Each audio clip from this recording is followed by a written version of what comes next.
pemerintahan yang betul-betul memiliki satu pemikiran yang jauh ke depan tentang pembangunan Indonesia. Kalau lebih tepat, beliau menjadi gubernur, dan lebih tepat lagi, beliau nanti akan jadi presiden. Tiga ibu kita. Apa strategi umat Islam dalam memenangkan presiden? Saya pikir presiden mana yang mau kita menangkan? Ketika kita mungkin sekarang bangga dengan Bapak Anies Baswedan, lalu kita bertanya, Pak Anies Baswedan sudah diusung oleh partai apa? Partai itu sebenarnya punya siapa? Partai itu bukan punyanya siapa? Bukan, itu partainya James Riyadi. Jangan sampai kita tidak mengetahui ini punya siapa nih barang. Saya tidak dalam konteks mengajak untuk menolak. Kalau kita ingin melahirkan kepemimpinan, maka Quran menyebutnya waqur rabbi adkhilni mudkhala sidqi waj'alni min ladunka sultanan nasira. Wahai Allah, masukkan aku ke tempat masuk yang baik, keluarkan aku ke tempat yang baik, dan berikan aku kekuatan yang menolong.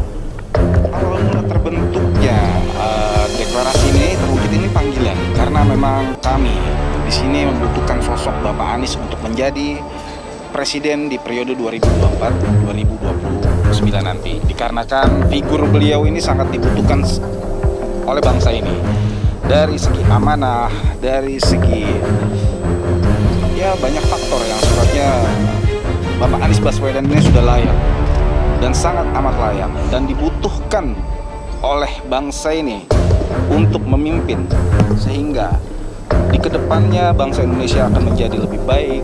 Mewakili teman-teman dari ex narapidana terorisme. Jadi dukungan kami terhadap pencalonan Bapak Anies Baswedan sebagai calon Presiden RI untuk periode 2024 sampai 2029 dilatar belakangi bahwa kita menginginkan adanya perubahan yang lebih baik buat bangsa dan negeri ini. Kita ingin bahwa nilai-nilai universal dari nilai-nilai Islam itu bisa diaplikasikan di dalam kehidupan berbangsa dan bernegara. Kita sebagai seorang dai, seorang aktivis, segala upaya yang bisa mendukung untuk diterapkan nilai kebaikan akan kita sokong. Apa strategi umat Islam dalam memenangkan presiden? Saya pikir presiden mana yang mau kita menangkan? Ketika kita mungkin sekarang bangga dengan Bapak Anies Baswedan, lalu kita bertanya, Pak Anies Baswedan sudah diusung oleh partai apa? Anies Baswedan ini bukan politisi tanpa modal. Beliau punya modal elektoral yang cukup lumayan, top 3 ya. Dan masih punya potensi menang karena perbedaan peringkat pertama, kedua, dan ketiga itu tidak terlalu jauh secara statistik. Artinya ada hitung-hitungan juga mengapa Anies Baswedan yang dipilih.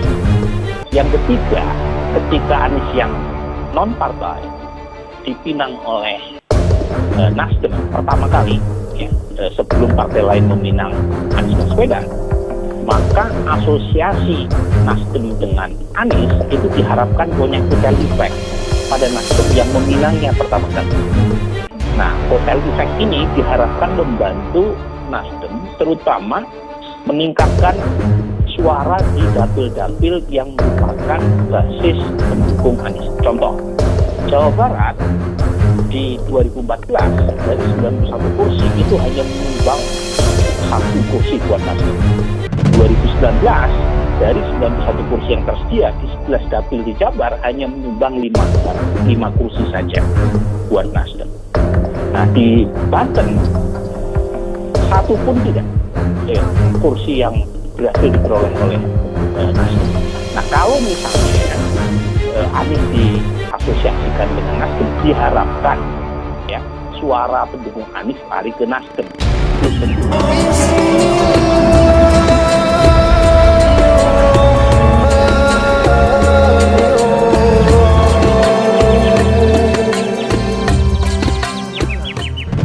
Jadi kalau tadi ibu menanya presiden, mari kita mulai caleg, gubernur, wali kota. Bapak ibu tahu wali kota dan gubernur, bupati, wali kota itu tidak perlu lewat partai. Bisa tidak lewat partai, boleh tidak lewat partai. Tapi kan masyarakat tidak cukup mantap. Saya katakan, saya 35 tahun di P3. Kalau mau serius kita bisa memenangkan Bapak jadi di sini apa nih? Kabupaten apa kota nih? Kota apa nih? Kan baru. Kalau Bapak mau jadi wali kota, atau siapa yang paling cocok jadi wali kota di sini? Oke. Sebentar. Ini bukan bergarah kalau sawana. Kalau inyo kawan ko tuan ko dijadikan calon wali kota, apa betigo cari pitih 200 miliar. Apa cari KTP sebanyak 150.000 suara. KTP asli, verifikasi, pakai, menang. Persoalannya kan ketika dia mencalonkan diri, dia pusing sendiri, dia cari duit sendiri, dia bikin kaos sendiri, ditangkap sama KPK sendiri. Kan di mana-mana kalau kita lihat ada calon, kita minta uang ke dia, dia lagi pusing, kita minta uang. Kenapa di DPR itu sekarang ada 200 orang PKI di DPR? Karena orang-orang tua PKI masa lalu dan ada di Prancis, dan ada di Jerman, yang ada di Belanda, yang ada di Rusia, yang ada di Sadonyo menyiapkan fitih. Le, sampean mau maju di dapil berapa, Le? Punya berapa? 700 juta. 700 juta. Nggak bisa jadi DPR RI, nggak ada cerita bakal jadi. Wah, Ustadz kok pakai duit-duit? Ya bukan. Ini bicara realitas. Bapak mau jadi calon DPR RI dari ini apa? Provinsi apa ini? Ada berapa kabupaten? Nah iya, sekarang Bapak ngumpulin orang 1.000 orang. Terus bertemunya lewat 2 kali jam makan. Dikasih makan nggak? Lalu orang mesti makan apa? Makan bayar sendiri-sendiri gitu. Ya itu dia namanya operasi politik, baru duitnya. Nah duit itu bukan dia yang keluar. Kesalahan kita kalau ada orang maju, semua beban ke dia, stres dia. Saya udah buktikan di beberapa tempat yang saya usul menang. Menang itu harus dirancang. Bagaimana bisa menang? Dia pusing sendiri. Akhirnya pecah aja orang rumah nanti hari. Paham, Pak? Kita bisa menang. Mari kita lanjut. Karena nggak akan mungkin nggak menang kalau Allah menang bisa menang. Makanya saya sekarang sering ditanya orang, Ustaz, besok maju dari dapil mana? Saya harus memilih menjadi atau menjadikan. Bapak mengerti kalimat saya? Kalau saya menjadi berarti saya akan sendiri, saya akan kemana-mana, saya dibantu uang, saya jadi sendiri. Selama 4 tahun saya di penjara, semua teman-teman yang kenal Alfian, kalau lu maju sekarang lu bakal jadi. Lalu buat apa saya jadi sendiri? Mendingan saya menjadikan. Di Riau, Pekanbaru saya bisa bikin wali kota, bupati jadi. Syaratnya kan tadi, oke? Jangan saya kasih uang. Antum komitmen aja kalau memang mau jadi gubernur di sini, lu ikut arahan gua. Mau nggak? Kalau jadi. Tapi bicaranya nggak pakai pengeras suara. Saya siap. Saya berani bilang itu dengan izin Allah. Semoga ini bukan bergurau. Karena kita selama ini tuh nggak mungkin, kita nggak punya duit. Memang duit kita nggak punya. Tapi kan kalau kita bicarakan dengan baik, kenapa orang PKI sampai 200 orang, Bu? Jadi ketika tadi ditanya cuma punya uang 700 juta, lalu lapor sama Ibrahim Aidit, anak Aidit yang perempuan. Lapor dengan Karmel Budiarjo, sama Ibrahim Isa, sama Emma. Mereka usia 90 tahun, Pak. Masih hidup. Mereka jadi pedagang-pedagang besar di negara-negara Eropa Timur. Jadi kenapa ada 200 orang di DPR hari? Semua dibantu. Butuh berapa? 4 miliar. Dibantu 4 miliar. Kita bicara miliar, 100 rupiah juga nggak pernah bantu. Ayo jujur Bapak. Pernah ada yang bantu caleg? Nggak ada. Ada juga meres caleg. Ayo. Jadi calon wali kota, calon bupati. Yang ada dia dibantu atau kita minta? Minta kita. Alasannya buat masjid, buat ini begitu. Kenapa harus begitu? Saya tidak marah, saya bukan menyalahkan. Kita punya kesalahan mengambil peran. Minta kerudungan, memang dipakai, agak dibuat jadiin buat alas kaki. Oke ya, mudah-mudahan ditangkap semua. Jadi buat ibu, menurut saya, kalau tadi ibu bicara soal petugas KPPS yang mati, itu yang mati semuanya adalah yang di basis 02. Silakan Pres. Dan kita tidak pernah boleh tahu penyebab kematiannya. Aneh kan? Orang mati, data terakhir yang saya dapat, kematian petugas TPS KPPS itu jumlahnya sekitar 994 orang. Ketika ada seorang dokter yang bernama Ani Hasibuan, seorang dokter dari Fakultas Kedokteran di Jakarta, menerangkan tidak ada dalam ilmu kedokteran orang mati karena lelah, nggak ada. Kalaupun ada, itu satu-satu kasus. Ini sekarang mati 994 orang kelelahan semua. Nanya anak kecil juga tahu.